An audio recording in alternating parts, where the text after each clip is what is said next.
Night நல்லா தாங்க தூங்குறேன், இப்போ காலையில் எந்திரிக்கும் போது ஃப்ரெஷ்ஷாக எந்திரிக்கணும்னு ஆசைப்படுறேன், ஆனால் எனர்ஜியே இருக்க மாட்டேங்குதுங்க. இன்னும் கொஞ்சம் நேரம் தூங்கலான்னு பொக்குன்னு படுத்துடுறேங்க. அதே மாதிரி என் வயசு பசங்கள்லாம் ஆடுறாங்க, ஓடுறாங்க, எக்ஸசைஸ் பண்ணுறாங்க, ஆக்டிவாகவே இருக்காங்க. நானும் அந்த மாதிரிலாம் இருக்கணும்னு ஆசைப்பட்றேங்க. ஆனால் கொஞ்சம் தூரம் அதெல்லாம் ஒரு முயற்சி எடுத்து நடந்தாலோ ஓடினாலோ கொஞ்சம் பொக்குன்னு போயிடுது, எனர்ஜியே இருக்க மாட்டேங்குதுங்க. அப்படின்னு நினைக்கிறீங்களா? அடுத்த 30 நாளைக்கு நான் சொல்றதை ஃபாலோ பண்ணுங்க. உங்க உடம்புல எனர்ஜி ஏறி இருக்கிறது, தெம்பா இருக்கிறது, சத்தா இருக்கிறது நீங்களே ஃபீல் பண்ணுவீங்க. இது நான் ஃபாலோ பண்ணது, நான் ஃபீல் பண்ணது, அதை அப்படியே உங்களுக்கு ஷேர் பண்றேங்க. உங்களுக்கு காலையில எந்திரிச்சோன்னாங்க டீ காஃபி அந்த மாதிரியான விஷயங்கள் எதுவும் குடிக்காதீங்க.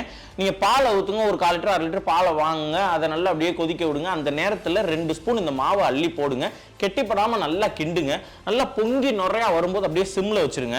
அது கொஞ்ச நேரம் அப்படியே கொதிக்க விடுங்க, ஆற வைங்க. அதுல நாட்டு சக்கரை தேவைப்பட்டா போடுங்க, இல்லாட்டி நாட்டு சக்கரை மேக்சிமம் போடவும் தேவையில்லை. ஒரே ஒரு செவ்வாழைப்பழம் எடுங்க, அதையும் நல்லா கரைச்சி அதில் போட்டுருங்க. இப்போ கிண்டி ஒரு கஞ்சி மாதிரியோ இல்லை ஒரு சத்து மாவுனுடைய இது குடிப்போம்ல, அந்த மாதிரி குடிங்க. குடிச்சிட்டு ஜங்க் ஃபுட் எதுவுமே சாப்பிடாதீங்க. ஆயில் ஒரு நாளைக்கு நமக்கு ஒரு 2 ஸ்பூன் 3 ஸ்பூன் இருந்தாலே போதும். அது நம்ம வீட்டில் நார்மலாக நம்ம சாப்பிட்ற சாப்பாட்டிலே அது வந்துடும். அதனால எந்த எண்ணெய் பலகாரமும் சாப்பிடாதீங்க.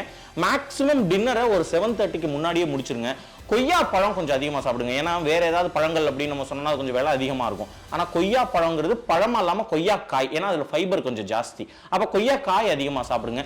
முடிஞ்ச அளவுக்கு காய்கறிகளை அதிகமாகவும் சாப்பாடை கொஞ்சம் குறைவாகவும் சாப்பிட்டுட்டு இருங்க. இந்த ரொட்டீனை மட்டும் நீங்கள் ஃபாலோ பண்ணீங்கன்னாங்க நிச்சயமா சொல்றேன், ஒரு சூப்பர் பவர் வந்த மாதிரி நம்ம உடம்பு நமக்கே ஃபீல் வரும். ஏன்னா நம்மளுடைய வெயிட் கிராஜுவலா குறையும். சேம் டைம் வந்து நீங்க கொஞ்சம் உங்க உடம்புல மூவ்மெண்ட் கொடுக்கணும், கொஞ்சம் எக்ஸசைஸ் பண்ணணும். இந்த மாதிரியான விஷயங்கள் எல்லாமும் செஞ்சுக்கிட்டீங்கன்னா நிச்சயமா 30 நாள்ல உங்களுக்கு சேஞ்ச் தெரியும். எனக்கு தெரிஞ்சிச்சுங்க.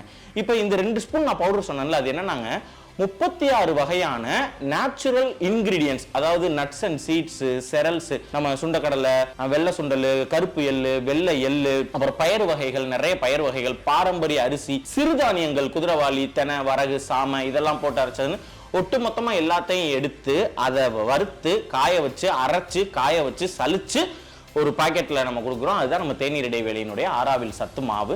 அந்த சத்து மாவு இந்த இடத்துல இருக்குங்க. யாருக்கு தேவையோ நீங்க அந்த சத்து மாவு வாங்கிட்டு நான் சொன்ன மாதிரி காலையில அதை குடிச்சிட்டீங்கன்னா பிரேக்ஃபாஸ்டே பொதுவாக தேவைப்படாது, நல்ல ஃபுல்லா இருக்கும். உங்களுக்கு 11 மணிக்கு ஒரு பசி எடுக்கும்ல, அந்த நேரத்தில் வடைய போடுவோம்ல, அதுவும் உங்களுக்கு இருக்காது. இது எல்லாமே நான் அனுபவிச்சு உங்களுக்கு சொல்றேன்.